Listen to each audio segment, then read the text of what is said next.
अस्सलाम वालेकुम दोस्तों, आप देख रहे हैं रिलायबल वर्ल्ड और मैं हूं अंसर सियाल। दोस्तों, आज थोड़े सियासी मामला से हटते हैं और बात करते हैं पाकिस्तानी क्रिकेट टीम की सिलेक्शन की T20 वर्ल्ड कप के हवाले से। और जिस तरह से पूरा पाकिस्तान जो है अपनी राय दे रहा है, हम भी अपनी राय देते हैं और देखते हैं कि हमारी टीम जो है वो कितनी परफेक्ट है। और आप दोस्त इस हवाले से क्या कहते हैं? आप चाहें तो इससे एग्री भी कर सकते हैं और आप चाहें तो आप इस पे इतराज भी कर सकते हैं। और आप अपना जो इतराज है या एग्री कर सकते हैं तो आप अपना जो है इतराज कमेंट सेक्शन में लिख भी सकते हैं और अपनी टीम भी कमेंट सेक्शन में लिख सकते हैं। दोस्तों, मैं जो जिस तरह से टीम सिलेक्शन के हवाले से सोचता हूं, मैं ये सोचता हूं कि पाकिस्तानी क्रिकेट टीम की जो सिलेक्शन है वो अहलियत की बेस पे होनी चाहिए, ना कि परफॉर्मेंस की बेस पे। लोग जो हैं वो स्कोर कार्ड देखते हैं और ये नहीं देखते कि उस बंदे की अहलियत कितनी है और कहां पे उसने स्कोर किया है। मेरा ये मानना है कि 92 वाहिद वर्ल्ड कप था जहां पे पाकिस्तान की जो सिलेक्शन हुई थी वो परफॉर्मेंस बेस पे नहीं हुई थी, बल्कि टैलेंट बेस पे और अहलियत या सलाहियत की बेस पे हुई थी, जिस वजह से पाकिस्तान जीता था। उसके बाद जितने भी वर्ल्ड कप हुए हैं हमने स्कोर बोर्ड देखा है और उस बेस पे जो है सिलेक्शन करने की कोशिश की है और हमने सारे ही वर्ल्ड कप हारे हैं सिवाय एक आध T20 के। तो मैं जो सिलेक्शन समझता हूँ जिस बेस पे होनी चाहिए वो तो यही है, टैलेंट और सलाहियत बेस पे होनी चाहिए। तो मेरे जो ओपनर होंगे वो होंगे शर्जील खान और मोहम्मद रिजवान। अब अगर रिजवान फॉर्म में ना होते तो शायद मैं इनको टीम में भी ना डालता और जीशान अशरफ को लेकर जाता। मेरे समझने तक वो बहुत अच्छे बैट्समैन हैं और हार्ड हिटर भी हैं, लेकिन चूंकि रिजवान अपनी लाइफ की बेस्ट फॉर्म में हैं तो इसलिए मैं उनको सिलेक्ट करने लगा हूं। और मोहम्मद रिजवान और शर्जील खान होंगे और नंबर 3 पे होंगे बाबर आजम। अब इस पे भी बहुत सारे लोग एतराज करते हैं कि जनाब बाबर आजम को नंबर 3 पे क्यों रख रहे हैं या उसको ओपनर क्यों नहीं खिला रहे।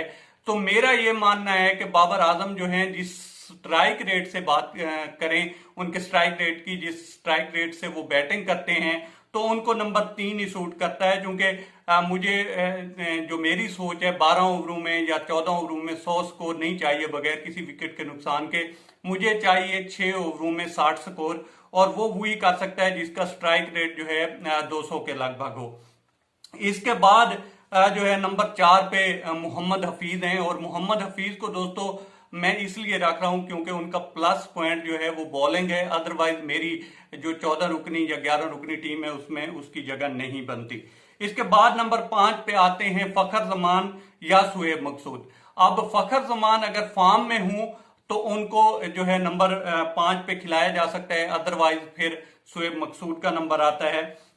नंबर 6 पे आते हैं आसिफ अली। अब आसिफ अली के बारे में बहुत सारे लोग जो हैं वो ये कहते हैं कि जनाब ये तो चेक कर चुके हैं, ये इनका कोई हाल नहीं है। पीछे आप इनकी जो है परफॉर्मेंसेस देखें तो उसमें भी कुछ ये खातिर खा नहीं कर सके। लेकिन मैं फिर बात करूंगा अहलियत की। नंबर 6 पे वो बंदा चाहिए जिसमें अहलियत हो, पहले ही बॉल पे वो जाकर छक्के की सलाहियत रखता हो।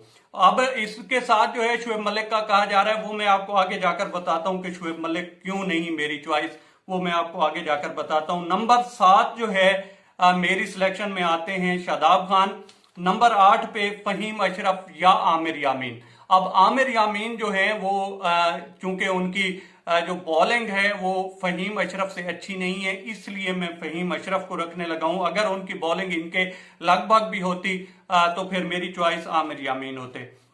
नंबर 9 पे आते हैं वसीम जूनियर या शाहनवाज धानी। लेकिन वसीम जूनियर को मैं इसलिए रखूंगा, उनकी बैटिंग उनका प्लस पॉइंट है, और शाहनवाज धानी को मैं टीम के साथ रखूंगा। मेरी टीम में जो है हारिस रऊफ की जगह नहीं बनती। इसके बाद आते हैं नंबर 10 पे हसन अली और नंबर 11 पे शहीन शाह अफरीदी। अब ये तो होगी 11 की टीम। इसके बाद आते हैं 12 नंबर पे जो है 12वें खिलाड़ी होंगे अमाद वसीम, 13वें होंगे शुएब मकसूद और 14वें होंगे शाहनवाज धानी, और अगर 15वें का ऑप्शन है तो फिर होंगे उस्मान कादिर। अब 3 चीजें हैं। एक तो कहते हैं कि जनाब शुएब मलिक को लोग, काफी सारे लोग हैं जो डिबेट कर रहे हैं। अगर तो मुखालिफ टीम में सारे स्पिनर हूं तो यकीन कीजिए मैं हर मैच में शुएब मलिक को खिलाऊं, क्योंकि वो शुएब मलिक जो हैं वो स्पिनर को बहुत अच्छा खेलते हैं। लेकिन अगर फास्ट बॉलर की बात आए तो वो फ्रंट फुट पे भी ऐसा लगता है जैसे डांस कर रहे होते हैं, तो फास्ट बॉलर को वो नहीं खेल सकते। और अब उनकी जो एज है वो इस एज में तो बिल्कुल भी सूट नहीं करते। और हम अगर सीनियर को रेस्पेक्ट देने के चक्कर में चले गए तो एक और वर्ल्ड कप खो देंगे। 2003 का भी हमने वसीम वकार को इज्जत देने के चक्कर में खोया, उसके बाद 2007 का देख लें, फिर ये जो बाद में हुए हैं मिसबा और यूनिस, और इस चक्कर में जब हम पड़े हैं तो हमने वर्ल्ड कप ही खोया है। तो मैं तो नहीं चाहूंगा कि शुएब मलिक इस तरह से हूं। नंबर 2, लोग जो हैं वो ये कहते हैं कि जनाब आप जो है 2 स्पिनर टीम में क्यों नहीं रख रहे।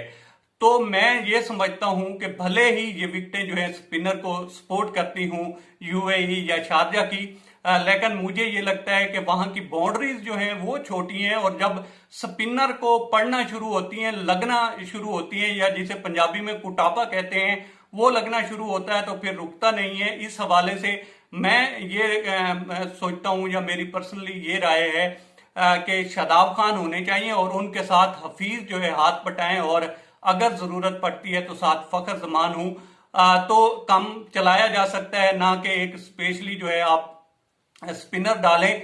वो उस्मान कादिर ही हो सकते हैं, लेकिन उससे फिर आपको कोई फायदा नहीं होगा। आपका जो है एक बैटिंग प्लस पॉइंट, अगर कोई आप बैटिंग ऑलराउंडर डालना चाहें तो वो इससे ज्यादा बेहतर है, तो वो आप एज खो देंगे। इसलिए जो है उसको मैं शामिल करूंगा, फहीम अशरफ या जो है वसीम जूनियर, इसीलिए मैं खिलाना चाह रहा हूं। अब जहां तक बात है शाहनवाज धानी की और हारिस रऊफ की, इस हवाले से भी बहुत सारे लोग जो हैं वो कहते हैं कि जनाब हारिस रऊफ को होना चाहिए या शाहनवाज धानी को होना चाहिए, लेकिन मेरे समझने तक जिस तरह का करैक्टर है या जिस तरह की परफॉर्मेंसेज शाहनवाज धानी ने दिखाई हैं, तो मेरा नहीं ख्याल कि उनको ड्रॉप किया जाना चाहिए, उनको टीम के साथ रखना चाहिए। और अगर आप जो है फहीम अशरफ और वसीम जूनियर को खिलाते हैं तो फिर भी शाहनवाज धानी बेंच पे बैठेंगे और आपकी बेंच स्ट्रेंथ जो है वो काफी मजबूत रहेगी। इसके अलावा आपके पास अहमद वसीम भी रहेंगे और उस्मान कादिर भी रहेंगे, और मिडल ऑर्डर में अगर जो है नाकाम होता है कोई भी उनमें से, तो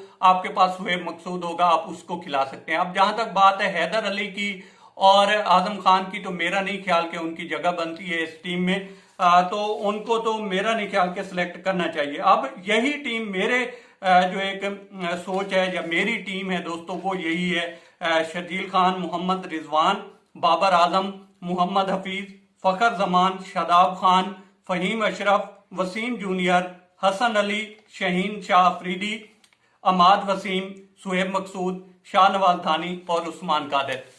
आपकी क्या है, आप नीचे कमेंट बॉक्स में लिख सकते हैं, और इस पे अगर आप इतराज करना चाहें तो आपका हक है, आप कर सकते हैं।